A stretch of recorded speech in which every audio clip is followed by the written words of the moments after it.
Corona संक्रमण ऐसी महामारी है जिसने एक साथ वैश्विक स्तर पर जनजीवन को हानिकारक रूप से प्रभावित किया है। इस दौरान कई अध्ययनों में सामने आया कि कोविड-19 सिर्फ श्वसन प्रणाली तक ही सीमित नहीं है, बल्कि इस संक्रमण ने तंत्रिका संबंधी और मानसिक विकारों को बढ़ाया है। ये वायरस केंद्रीय तंत्रिका तंत्र को भी प्रभावित करता है। ये इसलिए भी चिंताजनक है कि आमतौर पर इस दौरान अस्पतालों में श्वसन तंत्र और शरीर के अन्य हिस्सों से संबंधित चिकित्सीय उपचार कर दिए जाते हैं, लेकिन मनोविकार आसानी से पहचान में नहीं आते और कोविड से ठीक होने के बाद इसके दीर्घकालिक प्रभाव हो सकते हैं। इसी समस्या को देखते हुए राष्ट्रीय मस्तिष्क अनुसंधान संस्थान मानेसर ने मेदांता अस्पताल के साथ मिलकर मानसिक स्वास्थ्य निगरानी की एक योजना प्रस्तावित की है, जिसके तहत कोविड से ठीक हो चुके लोगों की MR स्पेक्ट्रोस्कोपी द्वारा मस्तिष्क तनाव मैपिंग की जाएगी। पहले आइडिया था जो लंग्स में पहले हो रहा है, बाद में कुछ थोड़ा थोड़ा ब्रेन में आता है, बट ये एक्चुअली इन्फॉर्मेशन ठीक नहीं है, साइंटिफिकली ठीक नहीं है, बिकॉज वो लंग्स का जो है और ब्रेन में एक साथ में हो रहा है।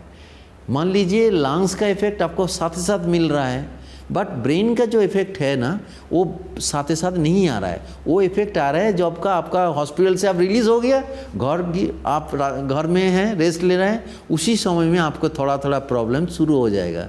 आफ्टर 2 महीने 3 महीने के बाद आपका प्रॉब्लम कन्फ्यूजन, आप कुछ स्वरण याद नहीं आ रहा है, वो प्रॉब्लम होगा। आपका कॉन्फिडेंस लेवल थोड़ा कम हो जाएगा।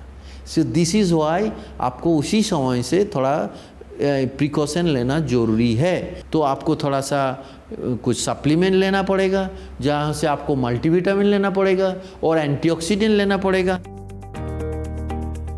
विशेषज्ञों के मुताबिक कोविड के दौरान मस्तिष्क में सामान्य से बहुत ज्यादा प्रतिक्रियाशील ऑक्सीजन प्रजातियों का उत्पादन होता है और एंटीऑक्सीडेंट्स में भारी कमी आती है। इसके नतीजे में खासकर कम प्रतिरक्षा क्षमता वाले और बुजुर्ग मरीजों में कोविड से ठीक होने के बाद में आमतौर पर उलझन, आत्मबल की कमी, याददाश्त की कमी जैसे लक्षण देखने को मिल रहे हैं।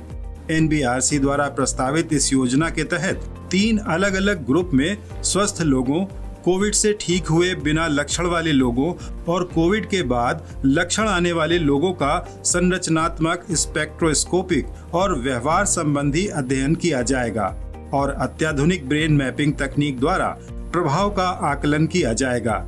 इस अध्ययन से प्राप्त आंकड़ों से मनोविकार की पहचान कर उनके सही उपचार की रणनीति तैयार करने में मदद मिलेगी। 300-300 ओसा सैंपल्स यहाँ पे आएगा नेशनल ब्रेन रिसर्च सेंटर से, और एक आदमी आएगा जहाँ पे जिसको कोहोट हुआ था, लाइक कोविड हुआ था, बट इसको कुछ सिम्टम्स नहीं था, एकदम सीधा साधा।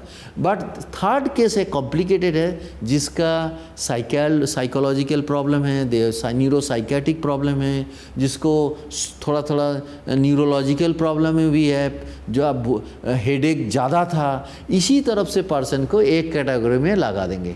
सो इसी तरफ से आपको जो ब्रेन को जो एनालिसिस करेंगे, जो केमिकल जो इम्बैलेंस हो रहा है, वो जो प्रोटेक्टिव एंटीऑक्सीडेंट मैकेनिज्म जो ब्रेन में वो वायरस पूरा बर्बाद कर दिया, उसी तरफ से कितना बर्बाद कर दिया वो मैं डिटेक्ट कर सकते।